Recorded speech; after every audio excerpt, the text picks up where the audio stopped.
Graça e paz, povo de Deus! Esse é o programa Semeando Vida, da Igreja Semeando Família. Bom podemos estar conversando acerca da palavra. Conosco, Diácono Lucas, o pastor Miguel. Graça e paz, galera, bom dia. Graça e paz, apóstolo. Graça e paz, Lucas. Graça e paz aí a todos. Eu tenho um tema aqui para a gente poder conversar rapidinho e a gente abordar isso durante a semana.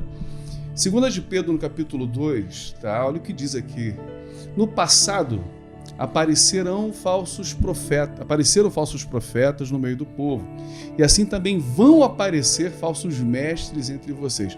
Eu não vou nem muito longe nesse texto de 2 de Pedro, capítulo 2, porque fala sobre algo que no passado apareceram e vão aparecer. Parece que é atual isso hoje. Nós estamos vendo não só falsos mestres, né? Mas estamos vendo falsos evangelhos, falsas igrejas. A gente vê uma questão que nos gera muita preocupação. Quando a Babilônia ela surge, a Babilônia ela não vem de uma questão de onde não tinha espiritualidade, né? Quando a Babel nasce de uma intenção, né, de chegar até Deus. Por isso nasce a Babilônia, essa intenção de chegar até Deus, mas a revelação daquilo que era a espiritualidade do povo, de uma busca, não tinha a ver com Deus.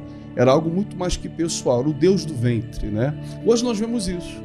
Os falsos mestres surgem por conta desse Deus do ventre. Os falsos evangelhos surgem por causa desse Deus do ventre. Paulo fala sobre isso. E as falsas igrejas também surgem por conta desse Deus do ventre. Essas questões são tão sérias hoje que o apóstolo Paulo disse assim: não é de se admirar que até Satanás se transfigure em anjo de luz, imita de tal forma para enganar aquilo que são os eleitos. E isso é uma verdade hoje porque há um movimento tão grande daquilo que não é verdadeiro, onde quando Paulo diz sobre o evangelho de Deus, né, esse evangelho de Cristo, se hoje é pregado na íntegra, eu creio, Lucas e Miguel, que se Jesus hoje entrasse na igreja, as pessoas iam colocar ele para fora. Se o apóstolo Paulo hoje trouxesse uma palavra dentro da igreja, as pessoas iam mandar ele calar a boca. Porque nós estamos construindo para nós aquilo que Timóteo também diz. Há um formigamento no ouvido, mas não é mais ouvir a palavra de Deus, entende? Aquilo que agrada o nosso coração, pastor. Na verdade, eu tô achando graça porque a gente estava comentando sobre isso aqui e as pessoas têm criado para si um próprio evangelho. As pessoas têm... O que eu falei com o Lucas é o seguinte: as pessoas têm pego as suas carências e encontrado discursos que vão de encontro às suas carências. E esses discursos têm sido agradáveis para ela justamente por suprir as suas próprias carências. E tem sido criado evangelhos pessoais e como Paulo escreveu em alguns textos, e Pedro também escreveu, tem sido criado fábulas.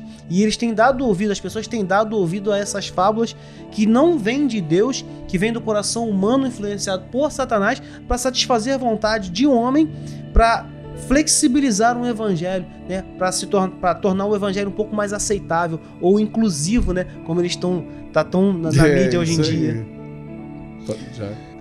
Não, o senhor falou sobre Jesus, se ele viesse hoje na igreja, talvez a gente iria se escandalizar. E a gente estava conversando aqui em off, antes da gente iniciar as gravações, exatamente sobre isso. Hoje a gente vê e a gente bate palma para algumas pessoas que estão apenas fazendo o que é certo, né? A pessoa fala: olha só, eu não traio a minha esposa. Caraca, esse cara não trai a esposa.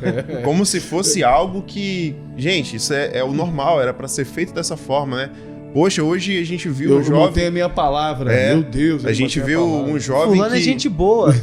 O jovem que casou virgem. Caramba, esse cara é fora de série, né? É só o Espírito Santo através da vida dele, com certeza. Mas a gente vive num tempo onde está tão deturpado aquilo que são a palavra, né? A verdade do evangelho, o evangelho do reino, que a gente se surpreende com pessoas que apenas estão fazendo o que é certo, apenas estão cumprindo aquilo que foi falado para ser feito, né? E a gente vê esse evangelho sendo implantado dentro das igrejas, dessa situação de, poxa, e o eu? Onde é que fica? E a minha vontade? E o meu querer? Né? Teve um meme, né, que a gente estava compartilhando sobre um rapazinho que estava cantando uma célula, como que vai ser uma célula em 2050. E aí eu, não, galera, vocês têm que se aceitar do jeito que vocês são, porque Deus, a gente é muito bom e Deus, ele tem que nos amar a si mesmo, e nós somos merecedores desse amor. E eu falei, cara, não tá muito longe não, acho que 2050 não é muito, né? Se a gente não criar esse confronto de realidade dentro da igreja e pregar realmente esse evangelho da verdade, antes de 2030 isso aí já vai ser uma verdade no nosso meio. Eu admiro o seu intelecto, né? Mas em alguns lugares já está acontecendo, cara. Isso é um fato, não é mesmo? E eu comentava com o Lucas, Jesus fez nada mais, nada menos do que isso. Confrontar um sistema, né? Falar para as pessoas a verdade, e foi perseguido por conta disso, foi morto por conta disso. Graças a Deus, né? Ele foi morto e ressuscitou, senão a gente não estaria nem aqui. Mas justamente por isso, por confrontar um sistema, por falar a verdade. Certa vez o jovem chegou para ele: Jesus, eu conheço a palavra, dou o dízimo, faço boas ações, o que eu preciso fazer? Você só precisa vender o que você tem, dar para os pobres e me seguir. Mas aí não, mas aí me incomodou. O que estava na minha zona de conforto para eu fazer, eu quero. Agora, vou ter que vender tudo? Talvez ele estava esperando que Jesus falasse: cara, já você tá pronto. Não, você então já tá pronto, é só vir. Vem comigo, é só vir. Vem do jeito que você tá aí, você já tá bom. Mas se fosse hoje, a gente dizer exatamente isso. Vem, uau, olha o dízimo aqui, não esqueça do dízimo. Eu acho que hoje Jesus, Paulo, esses grandes homens que a gente tanto se inspira, passam longe de algumas igrejas. Eles não entrariam, não teriam vez, não teriam voz, não teriam microfone. Muito pelo contrário, seriam execrados dentro de alguns lugares que a gente vê por aí. Para não ficar nas nossas palavras, deixa eu pegar aqui ainda o texto de 2 de Pedro. No passado apareceram falsos profetas no meio do povo, assim também vão aparecer falsos mestres entre vocês.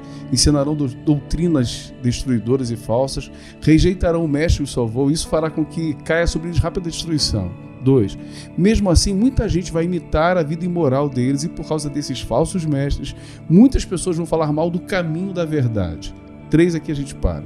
Em sua ambição pelo dinheiro, esses falsos mestres vão explorar vocês contando histórias inventadas, mas faz muito tempo que o juiz está alerta e o destruidor deles está bem acordado. Aí fala que Deus não deixou escapar os anjos, né? Nem Sodoma e Gomorra, mas fala daquilo que seria o julgamento, né, desse novo tempo.